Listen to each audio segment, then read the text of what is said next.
Aujourd'hui, dans Petit meurtre entre riches, un mariage apparemment idyllique Il formait un couple qui semblait avoir tout pour être heureux. sombre dans l'horreur.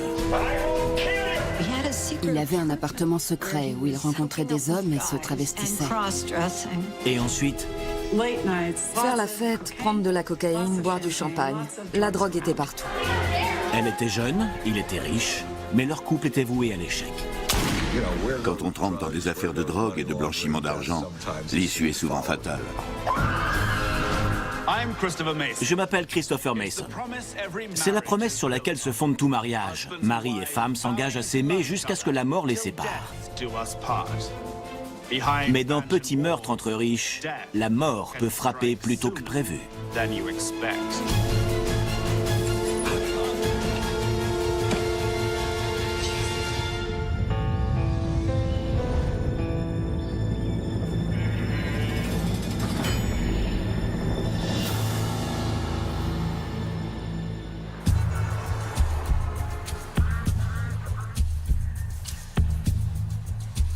À Newburgh, dans le nord de l'État de New York, le propriétaire d'une entreprise de lavage de voitures a appelé la police. Qu'est-ce qu'on a là?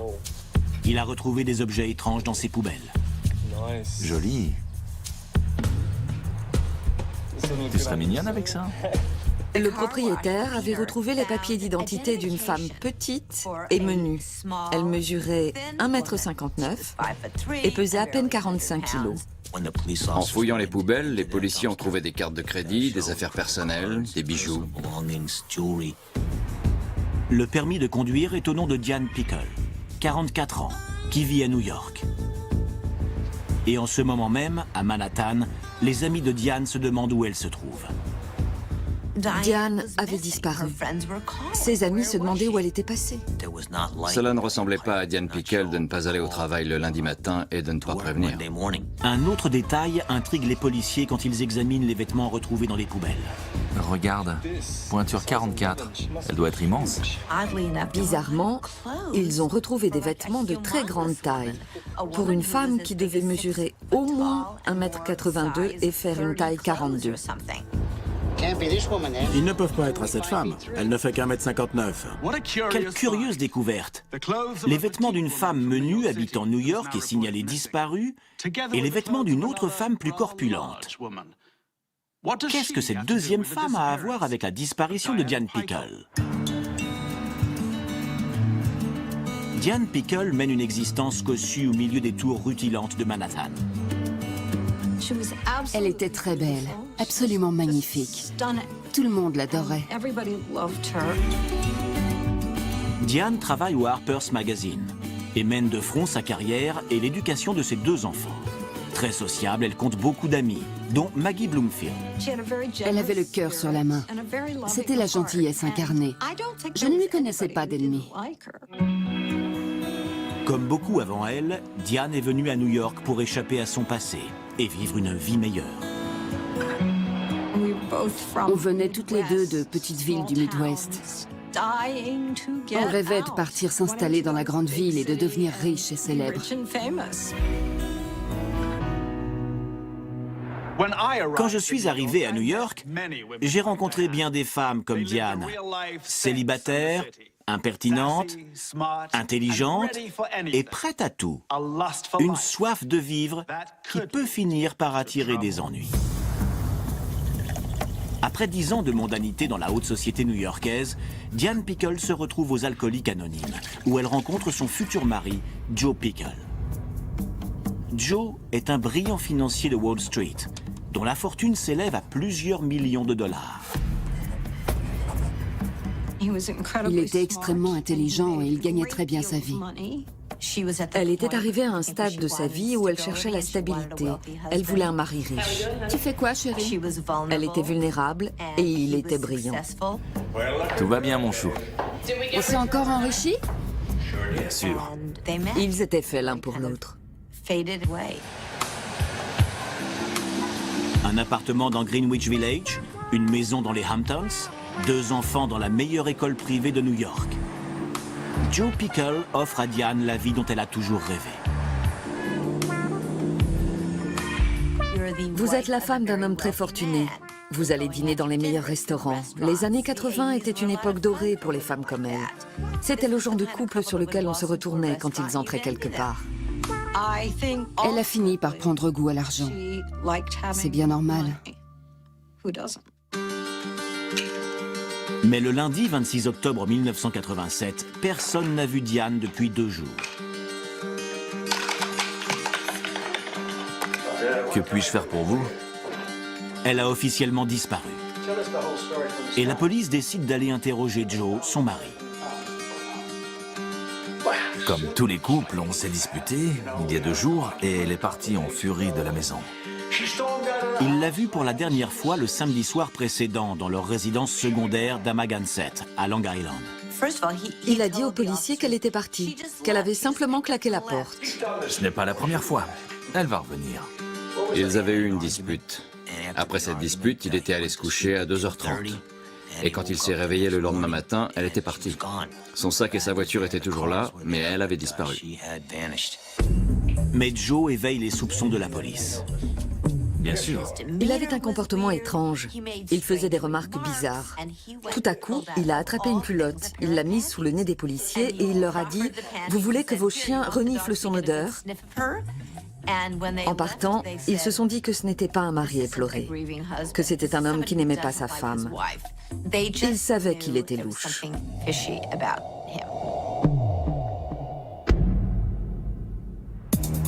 La police se rend dans les Hamptons, une destination de villégiature prisée de la haute société new-yorkaise, où les propriétés du front de mer se vendent plusieurs dizaines de millions de dollars.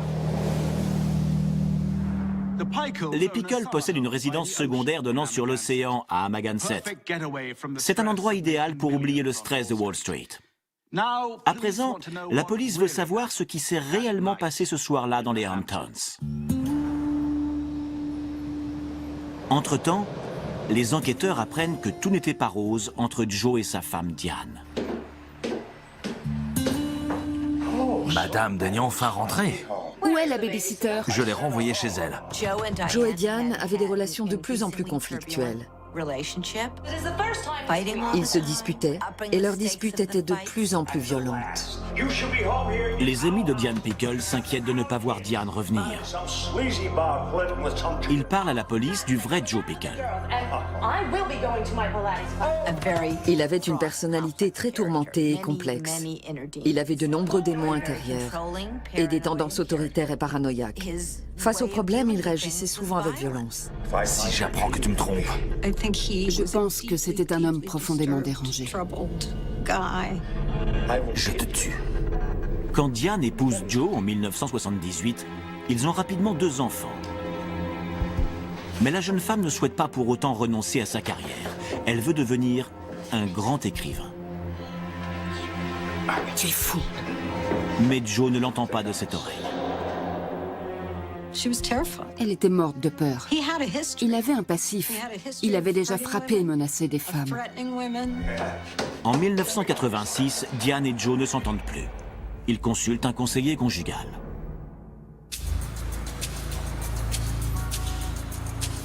Un peu plus tard, Diane fait une terrible découverte. Son mari a un appartement secret.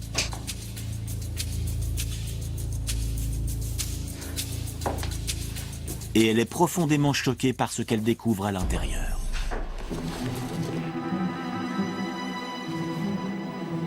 Il avait un appartement secret où il rencontrait des hommes et se travestissait.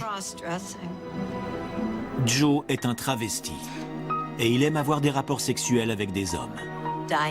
Diane a découvert des vidéos de son mari se pavanant habillé en femme, avec un godemiché.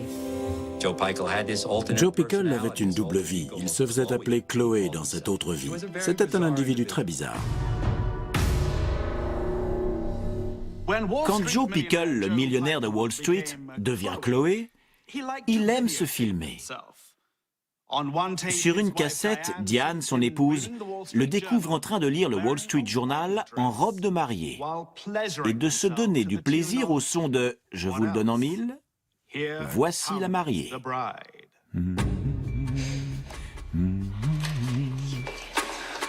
Forte de la preuve de la bisexualité de Joe, Diane demande le divorce.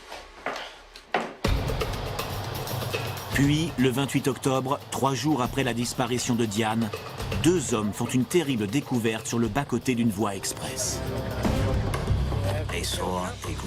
Ils ont aperçu une bâche verte enroulée avec une corde. Ils ont décidé de l'ouvrir et ils ont découvert 2 pieds dans des bas noirs. Ils ont compris qu'ils avaient affaire à un corps. Diane Pickle n'est plus une personne disparue.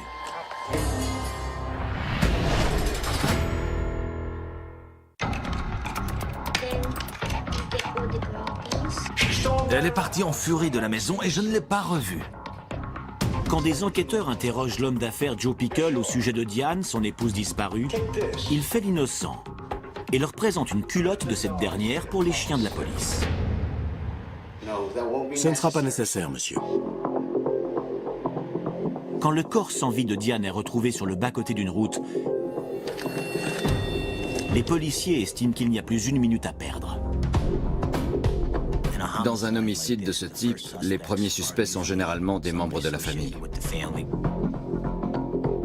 L'inspecteur Joe Tripodo de la police de l'État de New York rencontre des individus de tous horizons dans le cadre de son travail. Mais il n'oubliera jamais son entrevue avec Joe Pickle. Le 29 octobre, je me trouvais au poste de Newburgh. 2 policiers de Long Island m'ont amené Joe Pickle après l'avoir arrêté pour le meurtre de Diane Pickle.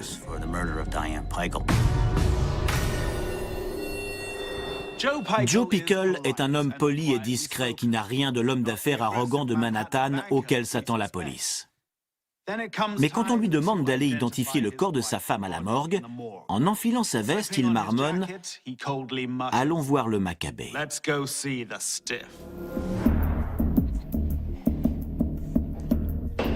La personnalité de Joe Pickle déroute les policiers, mais ils n'ont encore rien vu. Après son arrestation, nous devions, comme le veut la procédure, le photographier en sous-vêtements. Je ne me déshabillerai pas. On voulait photographier ses éventuelles blessures. Lâchez-moi. Et quand il s'est déshabillé, on a découvert qu'il portait un soutien-gorge et une culotte.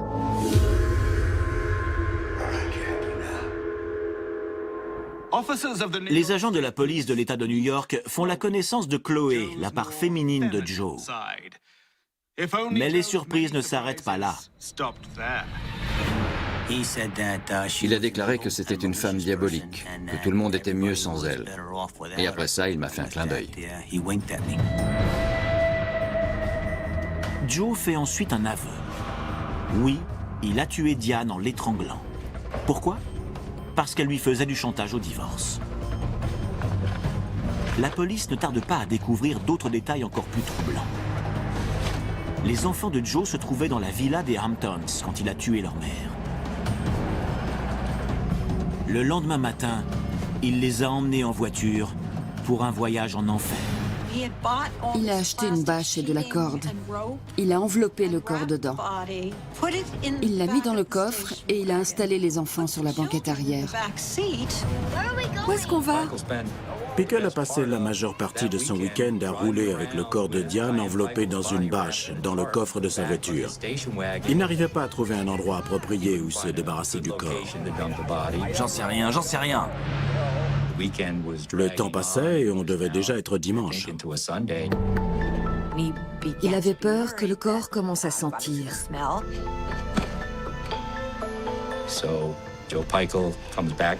Alors Joe Pickle est retourné sur la voie express et il a finalement décidé de s'arrêter sur le bas-côté et de jeter le corps en bas de la butte.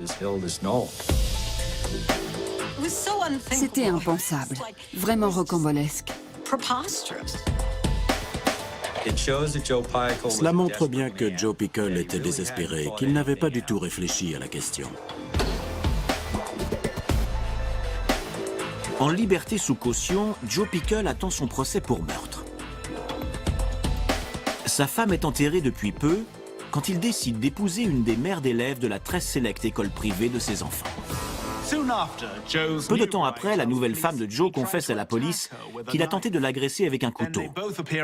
Ils apparaissent ensuite tous les deux dans une émission télévisée pour parler de l'incident. Elle explique qu'au début de toute relation, il y a toujours une période d'adaptation. C'est sans doute l'idée que Joe se fait d'une lune de miel. Le 21 décembre 1987 s'ouvre le procès de Joe Pickle pour le meurtre de sa femme. Il est très confiant. Après tout, il a beaucoup d'argent. Pensait-il qu'il était au-dessus des lois parce qu'il était fortuné? Absolument. Il avait les moyens d'engager les meilleurs avocats et de rafler la mise. Mais Joe n'est pas à Wall Street. Et l'accusation ne se laisse pas impressionner par les ténors du barreau de New York. Primo, il était dans ma ville. Et secondo, il avait beau nous prendre pour des ploucs, il avait commis un acte grave. On avait des preuves. Il pouvait dépenser tout l'argent qu'il voulait et engager les meilleurs avocats. Le résultat serait le même. Mais Joe Pickle a plus d'un tour dans son sac. Il a changé de version quand il est arrivé à la barre. C'était de la légitime défense.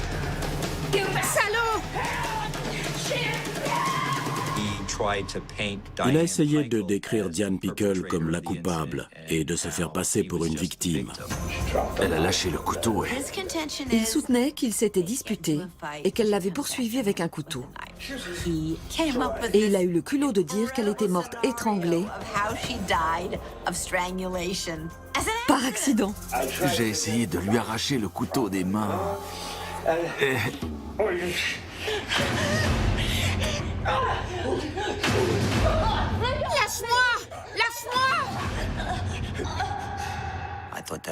C'était tiré par les cheveux, pour ne pas dire plus. Joe est un requin de la finance qui a pris la grosse tête. Il se prend pour le maître de l'univers. Il pense qu'il est plus malin que tout le monde et que son argent peut tout acheter. Mais il en faut plus pour déstabiliser des experts médico-légaux. L'autopsie a révélé qu'elle avait reçu des coups à la tête avec un instrument et qu'elle avait été étranglée à la fois avec les mains et avec une corde. Où étais-tu passé? J'avais des choses à faire. J'en suis sûr, espèce de traînée.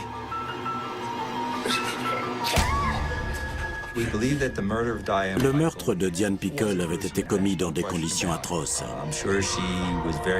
On n'avait aucun doute là-dessus. Elle devait être effrayée. Il n'a pas agi sur un coup de tête. Et même si cela n'a duré que quelques minutes ou quelques secondes, je suis certain que Diane a vécu un véritable cauchemar.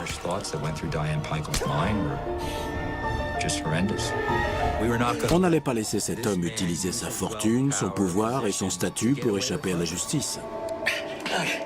Comment le mariage de deux membres de la haute société new-yorkaise a-t-il pu se terminer dans un bain de sang?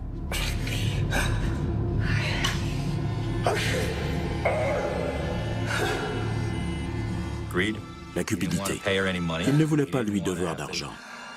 Il ne voulait pas se ruiner dans une procédure de divorce. Et il voulait ses enfants.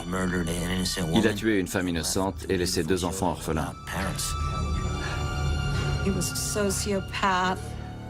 C'était un inadapté social. Il était drogué et alcoolique. Et l'association de ces 3 facteurs a produit un monstre. On a du mal à ne pas en conclure que Joe était un individu sérieusement dérangé. Le jury le reconnaît coupable. Le jury a examiné l'ensemble des preuves et a estimé que c'était lui qui l'avait tué. Malgré tout l'argent dépensé, il a échoué. Joe Pickle, le multimillionnaire, est coupable de meurtre. Mais Joe est ce qu'il est. Il cache encore bien des secrets. Il s'avère qu'il est séropositif. Il meurt du sida avant même d'avoir été condamné.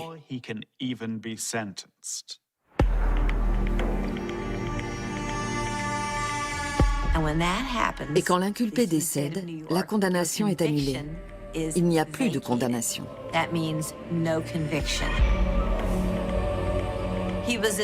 C'était un homme désespéré, dérangé, en colère et légèrement psychotique. Il détestait sa femme. Il savait qu'il allait mourir, mais il a gardé le secret et il a préféré la tuer pour qu'elle n'ait pas les enfants. Joe Pickle n'a laissé que de l'amertume et des mauvais souvenirs aux personnes qui ont croisé son chemin.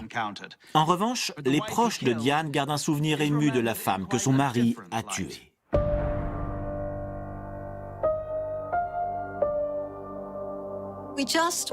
On s'amusait toujours toutes les deux. On riait beaucoup. Et c'est mon souvenir le plus précieux. Nos fous rires ensemble. Chaque fois que je vais à la plage, je lui parle. Je descends à la plage et je parle avec elle, toujours.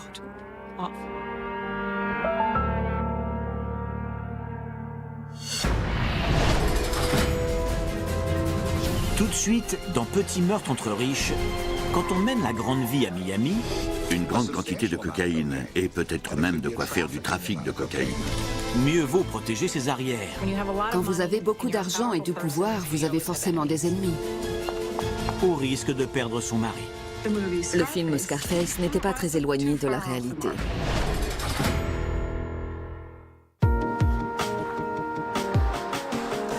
À Miami, en Floride, de riches retraités viennent couler des jours paisibles sous le soleil.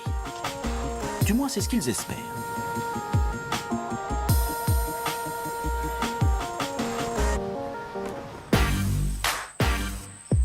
Dans les années 1980, Miami connaît une vague de criminalité sans précédent.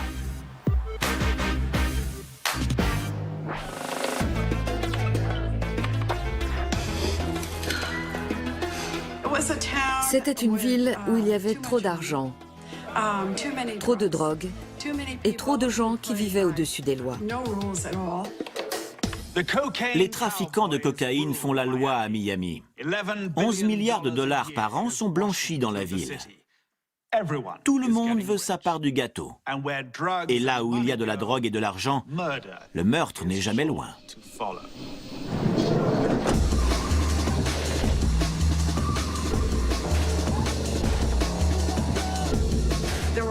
Il y avait beaucoup de gens qui avaient beaucoup d'argent. Et cet argent était très souvent lié à la drogue. Il n'y avait aucun doute là-dessus. En conséquence, certaines personnes possédaient des maisons immenses et menaient la grande vie. Le film Scarface n'était pas très éloigné de la réalité.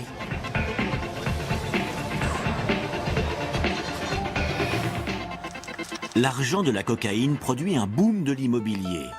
Et Stan Cohen est bien décidé à en tirer profit. À 52 ans, il dirige une entreprise du bâtiment florissante et spécule sur le marché immobilier de Miami, alors en plein essor. Il possédait un certain nombre de biens. Il avait un ranch à Steamboat Springs, dans le Colorado. C'était un skieur chevronné, il avait aussi un jet, un yacht et une très belle maison. Il est également très fier de sa jeune épouse, Joyce Cohen.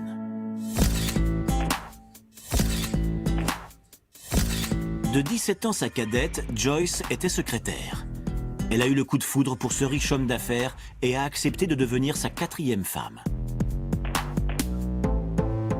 Joyce quitte son Midwest natal pour Miami. Elle est jolie, mais pas très sophistiquée. Elle ne se maquille pas et ne porte jamais de bijoux. Quelques virées dans des boutiques de luxe avec la carte de crédit de Stan ne tarderont pas à arranger tout cela.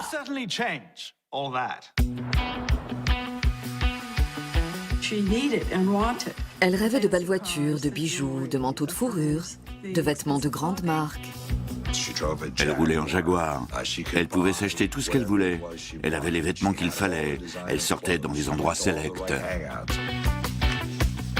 Et quand on est jeune, riche et belle à Miami, on a envie de faire la fête sans se soucier du lendemain. Je vous resserre? Elle aimait faire la fête, aller en discothèque, prendre de la cocaïne, boire du champagne. La drogue était partout. La fête se prolonge souvent jusqu'au petit matin ici, dans la superbe demeure de Stan et Joyce qui domine le quartier huppé de Coconut Grove.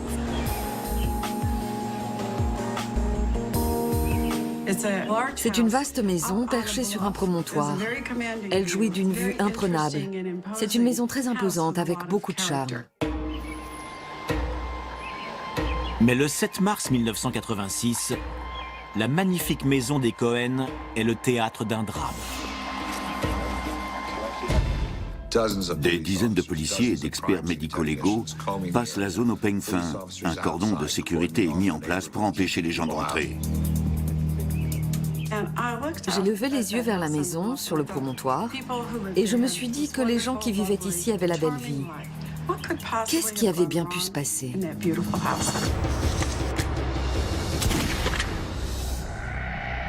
Le sexe, la drogue, le mensonge et le meurtre. Voilà ce qui a semé le chaos dans cette superbe maison.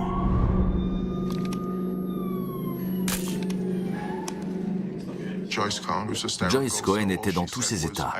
Elle a juste dit qu'elle avait entendu des coups de feu. Ce matin-là, Joyce Cohen se lève de bonne heure afin de se préparer pour un vide-grenier.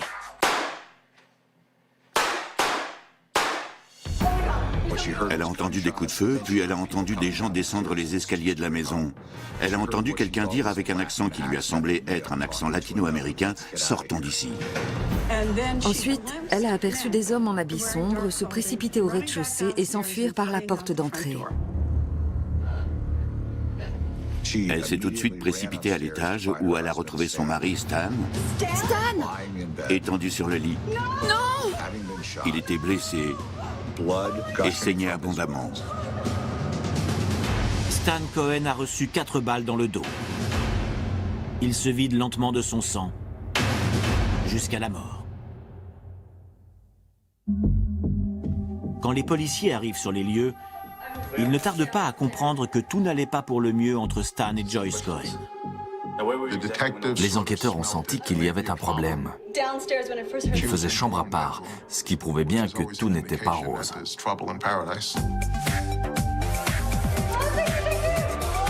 L'argent de Stan Cohen permet à Joyce de vivre dans le luxe, mais il ne peut rien contre leurs 17 ans de différence d'âge.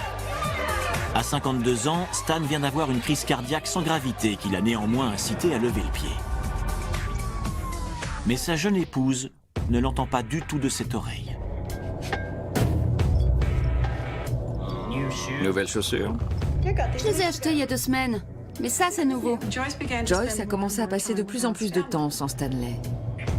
Ne rentre pas trop tard. Oui, papa. Stanley allait se coucher et Joyce sortait. J'étais en bas quand j'ai entendu les coups de feu. Sur les lieux de l'homicide, un policier pose une question délicate. Puis-je vous demander à quand remonte la dernière fois que vous avez eu des rapports sexuels avec votre mari? Ça suffit. Je refuse de répondre. J'exige que vous partiez de ma maison. J'exige que vous partiez de ma maison. C'était la première fois qu'une veuve nous disait de ficher le camp. Cela n'était jamais arrivé. Et Joyce ne les laissera pas revenir sans un mandat de perquisition. C'était un premier indice. Quelque chose clochait. L'avocat de Joyce Cohen, Alan Ross, explique qu'elle a une très bonne raison de chasser la police. Elle craint d'être arrêtée à cause du problème numéro 1 à Miami. On a demandé à ce que ma cliente donne son accord pour que sa maison soit fouillée. La police soupçonnait la présence d'une grande quantité de cocaïne et peut-être une quantité suffisante pour faire du trafic de cocaïne.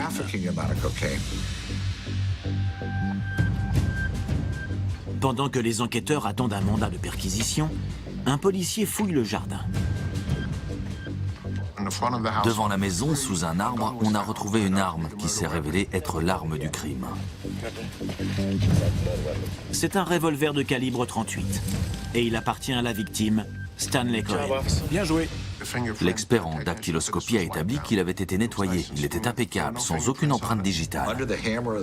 Sur le revolver, ils ont retrouvé un morceau de mouchoir, mais un morceau vraiment minuscule. Et quand les policiers réussissent enfin à pénétrer à nouveau dans la maison, ils font une autre découverte. Dans la salle de bain de Joyce, ils ont trouvé une preuve très importante, un mouchoir en papier. Mais ce n'est pas un simple mouchoir. C'est une piste très intéressante. Ce mouchoir était une preuve scientifique de première importance.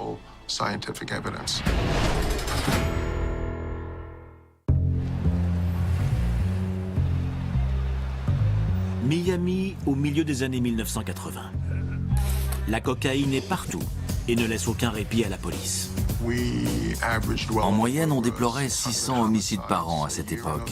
C'était considérable. Et la plupart étaient en rapport avec la drogue.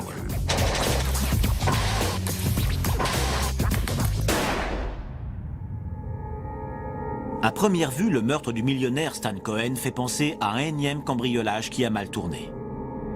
Un inconnu s'introduit, s'apprête à voler des choses, le propriétaire se réveille et se fait tirer dessus.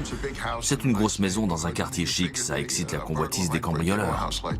La jeune épouse de Stan, Joyce, dit avoir entendu des coups de feu et des intrus. Elle a entendu quelqu'un dire à quelqu'un d'autre « Sortons d'ici ». Elle a aperçu des silhouettes indistinctes s'enfuir de la maison. Des silhouettes indistinctes dans la pénombre. À Miami, à cette époque, les silhouettes indistinctes sont nombreuses, en particulier dans le monde interlope de Stanley Cohen. Stanley avait de nombreux ennemis. Quand vous avez beaucoup d'argent et du pouvoir, quand tout le monde vous connaît en ville, vous avez forcément des ennemis. Il évoluait dans un milieu difficile et trouble.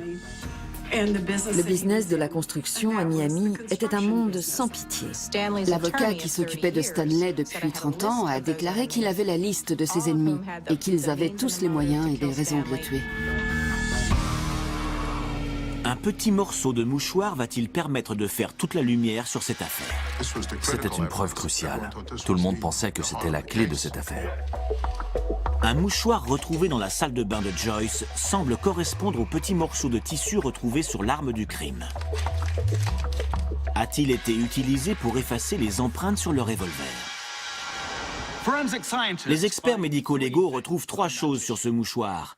Des traces de maquillage, des restes de poudre et des mucosités nasales correspondant au groupe sanguin de Joyce Cohen. Ils avaient cet élément de preuve assez accablant.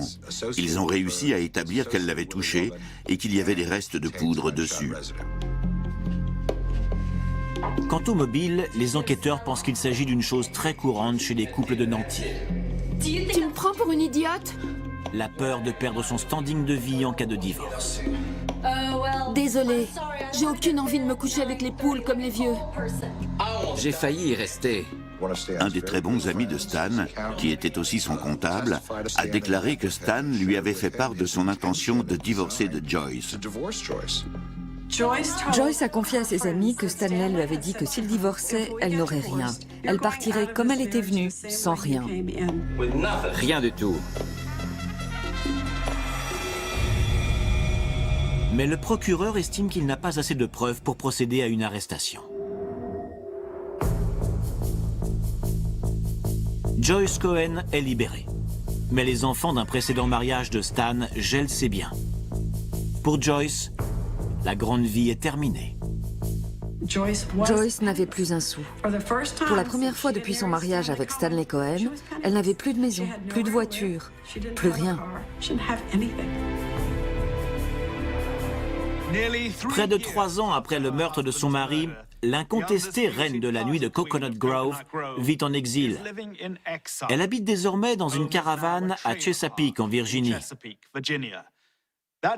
C'est ici que la police la retrouve pour lui faire part d'une avancée dans l'enquête. Elle est en état d'arrestation.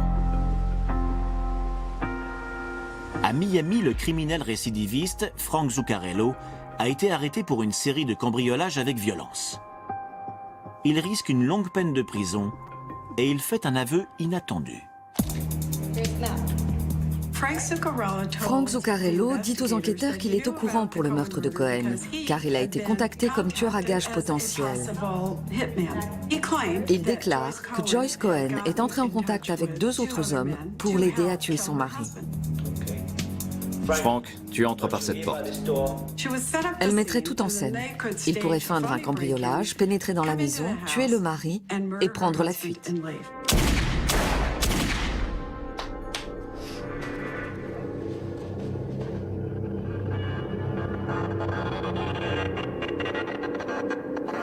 Et si la police s'est intéressée à Frank Zuccarello, c'est grâce aux renseignements fournis par une amie de Joyce Cohen, avec laquelle elle aimait faire la fête à Coconut Grove.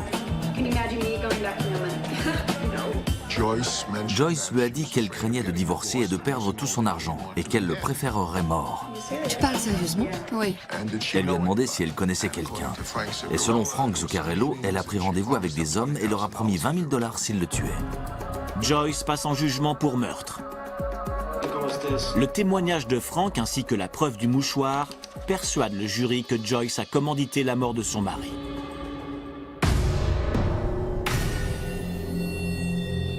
Elle voulait l'argent, elle voulait conserver son niveau de vie et elle a choisi les mauvaises personnes pour le faire. Joyce Cohen vivait dans une bulle qu'elle s'était créée grâce à la fortune et au statut de son mari. Quand Stanley Cohen a été assassiné, la bulle de Joyce a éclaté. La richesse de son mari ne pouvait plus la protéger.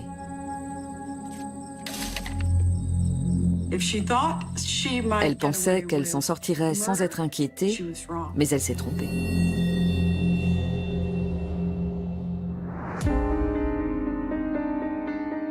De Coconut Grove à un village de Mobile Home, et maintenant en prison, condamnée à perpétuité.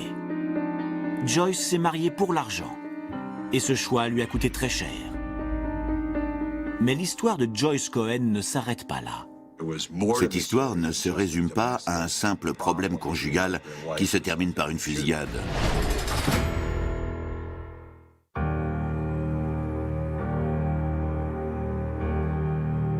Aujourd'hui, Joyce Cohen est incarcérée à la prison de Lowell, en Floride.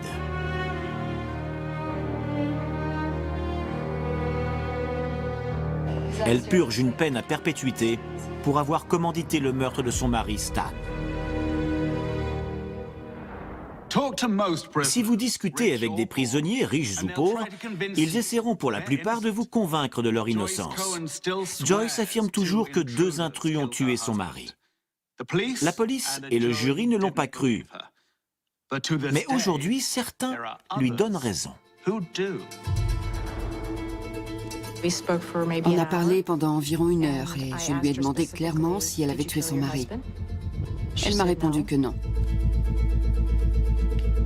L'ancienne journaliste de la télévision, Gail Bright-Doerr, a rendu visite à Joyce en prison. Je me souviens qu'elle m'a dit que si elle avait voulu l'argent de son mari, elle aurait pu se contenter de divorcer. Je n'étais pas obligée de le tuer et je ne l'ai pas tué. L'avocat de Joyce, Alan Ross, soutient également sa cliente. Je pense qu'il existe une explication parfaitement rationnelle à l'existence de cette preuve matérielle et que cette explication prouve son innocence. Cette preuve est un mouchoir blanc retrouvé dans la salle de bain de Joyce et sur lequel ont été retrouvés des restes de poudre, du maquillage et ses mucosités. Joyce Cohen se précipite à l'étage après avoir entendu les coups de feu. Elle est bouleversée de découvrir son mari blessé dans son lit. Elle s'occupe de lui tout de suite. Elle le touche. Elle pose une serviette contre ses blessures. C'est tout à fait logique que des restes de poudre aient atterri sur ses mains, parce qu'il y avait des restes de poudre partout sur le corps de Stan Cohen. Je sais pas! Il a la tête couverte de sang! Elle renifle, elle pleure, elle prend des mouchoirs, elle va dans la salle de bain.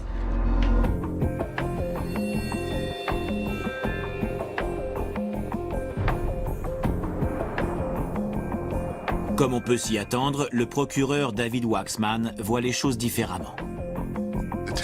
Le mouchoir dans la salle de bain contenait des restes de poudre, des mucosités, des poils. C'était très simple. Sa culpabilité était évidente, sauf si un petit homme vert était descendu de Mars et avait jeté ce mouchoir à la poubelle. On tenait une preuve tangible. Et il y a toujours le témoignage gênant du criminel devenu mouchard, Frank Zuccarello. Il prétend que Joyce l'a engagé, lui et 2 autres hommes, pour tuer son mari. En échange de cet aveu, Zuccarello obtient une réduction de peine.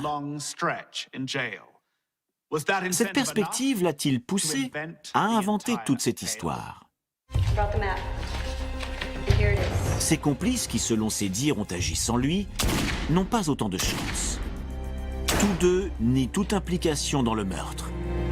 Mais ils sont déjà en prison pour divers cambriolages. Quand Zuccarello les dénonce, ils ne sont pas en position de marchander. Au départ, ils ont dit qu'ils n'étaient au courant de rien. Ensuite, on leur a proposé une sorte de marché, c'est-à-dire une réduction de peine s'ils coopéraient, s'ils avouaient qu'ils l'avaient tué. Et malgré ça, ils ont continué à tout nier en bloc. Je suis convaincu qu'ils n'ont jamais rencontré Joyce Cohen, qu'ils n'avaient aucune idée de l'endroit où se trouvait la maison de Stan Cohen. Ils n'y sont jamais allés. C'est une histoire inventée de toutes pièces.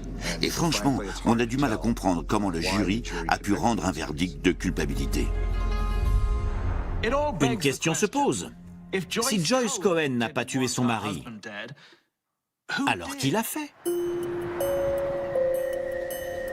Un concurrent de son entreprise du bâtiment?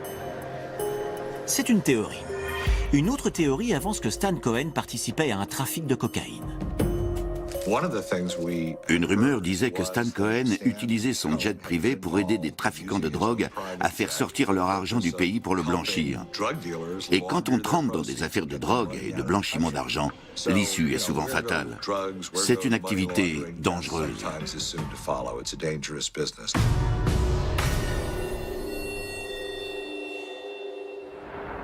Quel que soit celui qui a tué Stan Cohen, le mobile reste le même, l'argent. Qu'il s'agisse d'un vœu de mariage ou d'un contrat professionnel, quand des millions de dollars sont en jeu, la cupidité peut facilement pousser quelqu'un à commettre un meurtre.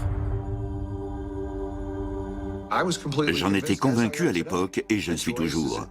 Joyce est innocente. Elle n'a rien à voir avec cette affaire. J'ai assisté au procès. J'ai interviewé tous ceux qui ont bien voulu me parler. J'ai interviewé certains jurés et Madame Cohen. J'ai fait beaucoup de recherches. Et ma conviction est que Joyce Cohen est coupable du meurtre de son mari. Cette femme est peut-être innocente et elle va passer le restant de sa vie en prison pour un meurtre qu'elle n'a pas commis.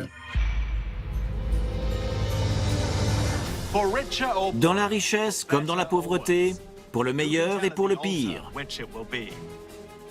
Devant l'autel, qui peut prédire ce qu'il en sera? Diane Pickle a épousé un brillant financier de Wall Street, qui avait en fait une double vie, tandis que Joyce Cohen s'est mariée pour l'argent et finira sa vie en prison. Ses maris et ses femmes aspiraient à une vie fastueuse. L'argent leur a permis de réaliser leurs rêves, jusqu'à ce que le meurtre ait le dernier mot. À bientôt pour un prochain épisode de Petits meurtres entre riches. C'était Christopher Mason.